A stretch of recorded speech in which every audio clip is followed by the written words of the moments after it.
Hello, BookTube. Got a tiny bit of mail for you today. I don't want to fall behind on the mail, although I have fallen behind on the mail. I have misbehaved massively on the mail. I open lots of it off camera, and that's not good.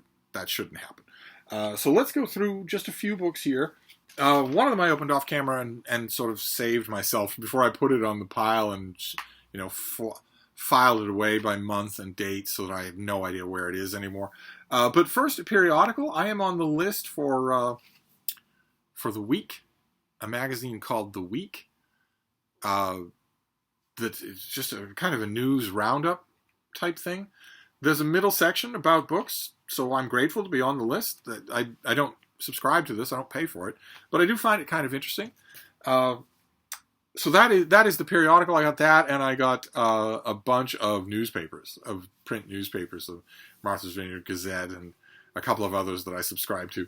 But then the book that I opened off camera that I want to show you, because it was just sitting there on the counter, so I don't. It isn't gone. It isn't repatriated. Is this? This is Robert James Cross, and this is called Shards. A cute little paperback here. That Robert James Cross is a Pushcart Prize nominated author who holds an MFA in fiction from San Diego State University. His writing has been published in Fiction International and AMP magazine and Lavinia Press. He's originally from Hollywood. And this book is, let's see here. Shards follows the journey of a Vietnam War veteran as he returns home to the United States, only to find himself entangled in a supernatural battle against an otherworldly group of prostitutes known as the Whores of Nevada in the sin and heat of Las Vegas. This non-linear tale shifts between different times, places, and forms, giving reader a one-to-one experience of the protagonist through his own confusion, hallucination, and dementia. Okay, so a weird reading experience, weird modern supernatural reading experience. This was a gift, I assume, from the author, or from Lamp Standard Press, which is the people who put this out. Rather nice little thing. I don't have a pub sheet on this, and I don't see a price, but probably it's out already. In their note about sending me this as a gift, they include the line, "You're a titan in the literary world," which makes me think that is sort of boilerplate and not actually designed for me, since you would have to be pretty well entrenched in the literary world to even know my name, much less any kind of function that I serve in that world. I am not a titan in the literary world, but I do nag the titans in the literary world quite a bit, so maybe that counts. But there you go, supernatural, non-linear horror and supernatural fiction. So not only if you're interested in supernatural fiction, but also if you're a reader who likes a writer who plays around very intentionally with the standard traditional narrative format. I am not typically one of those readers, although there are plenty of books that do that I love. But if that's your fancy, then you now know that this book is out there. I don't have a date on it, but I'm assuming that it's out already. And now we'll go to boxes, just a couple of boxes here, and then we'll be done with a very brief mail haul. We'll do this to keep a bit of forward momentum going.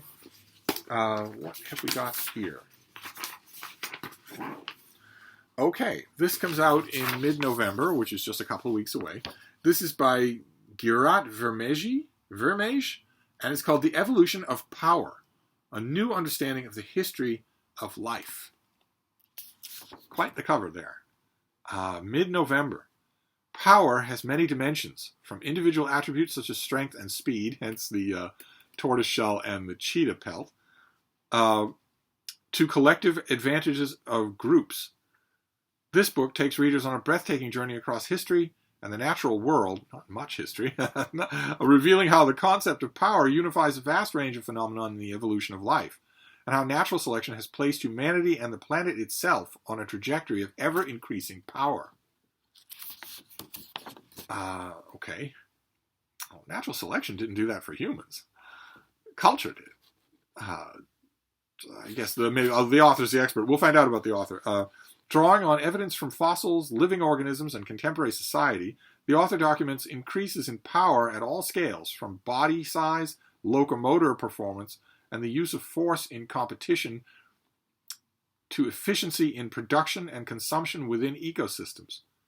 He shows how power, which he defines as the rate at which organisms acquire and apply energy, is tied to the emergence of cooperation, and how the modern economy, which for the first time has established a monopoly over the biosphere by a single species, is a continuation of evolutionary trends stretching back to the dawn of life. Starting to see a couple of problems here. Maybe you are as well. The author pervasively argues that we can find solutions to the many problems arising from this extreme concentration of power by broadening our exclusively human-centered perspective. Okay. He shows how power is tied to the emergence of cooperation. Rhinos don't cooperate with each other. They are immensely powerful. Immensely. Full-grown African rhinoceros, if it wanted to, they usually don't want to, but if it wanted to, it could rip apart the four-wheel drive Jeep that you're looking at the rhinoceros sitting in. Rip apart the metal like it was paper, like it was cheesecloth. They don't cooperate. They're incredibly powerful. Also, far more to the point, I should think, there was a species of human on Earth, alongside Homo sapiens, that was far more powerful physically than Homo sapiens, and probably every bit as powerful mentally. And they're not here anymore. They're all gone. So we'll have to see. We'll have to see what the author says. So who is the author? He's a distinguished professor of Earth and Planetary Sciences at the University of California, Davis, and the author of several books. Okay, great. Fantastic. Well, I'm totally up for it. This is mid-November, and this is The Evolution of Power. I should think teamwork would be the thing you would want, not power. That's very interesting. We'll have to see if the author convinces me. And then we'll have another box here, and then we'll be done. But this need not be all that you have of Steve today. Keep in mind, I will be over on Sarah the Bookish Knitter's channel tonight at 7 Eastern Standard Time for a live stream. We're talking about romance novels, so a lot of you are reading snobs, unfortunately. To the best of my ability, despite my best efforts, you are still reading snobs, so you won't be interested in a live stream that's about romance fiction. But those of you who are, I'll be right over there. Oh, great. Okay. This is a finished copy of something that we've seen on this channel already. This is also a November book. This is How We Age by Colleen Murphy, The Science of Longevity. This is the finished copy, also in mid-November. Let's see here. There's a blurb from Curtis on the top there. All of us would like to live longer or to slow the debilitating effects of age. I think that's true, right? In both cases. I've had debilitating effects on my mind in the last couple of months, or in the last month, very prominently on my mind. Although maybe not in the way or for the reason that you would think. In this book, the author shows how recent research on longevity and aging may be bringing us closer to this goal.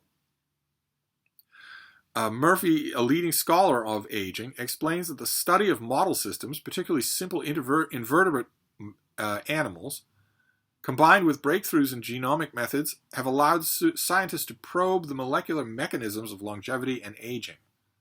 Understanding the fundamental biological rules that govern aging in model systems provides clues about how we might slow human aging, which could lead in turn to new therapeutics and treatments for age-related disease.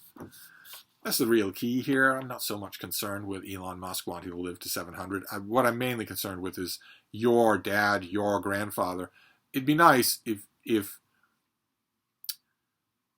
that horrible time period, that horrible 6-month time period, where he goes from laughing at himself and taking gentle ribbing from you because he's continually forgetting why he walked into a room or where his keys are, to, at the end of that 6-month period, you both knowing that something is wrong and getting worse.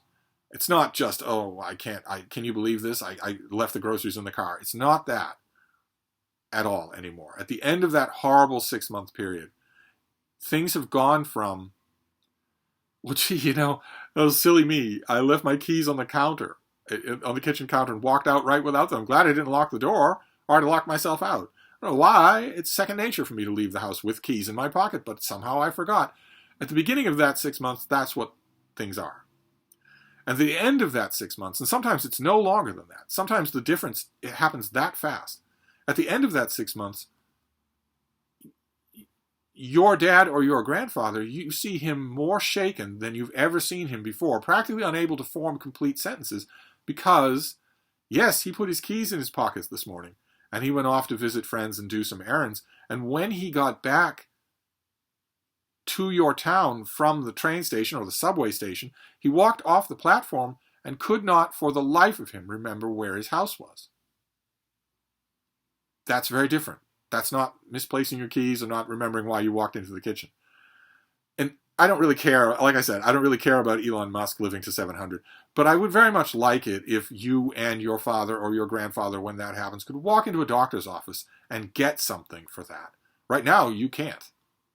What you'll get from your doctor right now, if that happens, is his best advice on care facilities.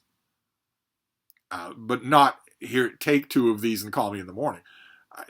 I would like it if that were true, rather than serving the vanity of the ultra-rich. Although you know that if this science actually does become workable, any kind of science becomes workable, to crack into the genetic coding of a cell and get it not to degenerate, to get it to continue to go on doing what it does, you know that that technology, if it ever actually does get perfected, will go to the highest bidder. In the United States, anyway, it will go to the highest bidder. But anyway, I'm interrupting the author, aren't I? Let's see here. Drawing on work in her own lab as well as other research, the author chronicles the history and current state of the field, explaining longevity's links to reproduction and mating, sensory and cognition function, inheritances from our ancestors, and the gut microbiome. Written with clarity and wit, this book provides a guide to the science, what we know about aging, how we know what we know, and what we can do with this new knowledge. And the author is a professor of genomics and molecular biology at Princeton University. So she knows what she's talking about. And if you're interested in this subject, this is Princeton, right? Yeah, Princeton doesn't, you don't get much better than Princeton for popular science books. I have a rather snappy review of this coming out in the November Big Canoe News in Northern Georgia, a print newspaper book review section of which I am the editor. It'll be tucked right in there in the opening section of the news, 2 full glorious color pages of book reviews. And I have one for this, so you'll have at least one book review. I'm sure this will get reviewed elsewhere as well, but never under my control. The only place it'll get reviewed in a Steve Donoghue production will be in Big Canoe News.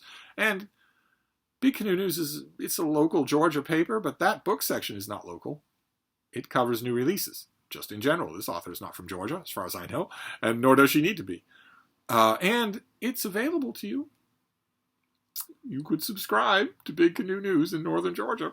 And if you decide that you want to do that, feel free to tell them why. Feel free to tell them you're subscribing for me and not the latest updates on the pumpkin patch race.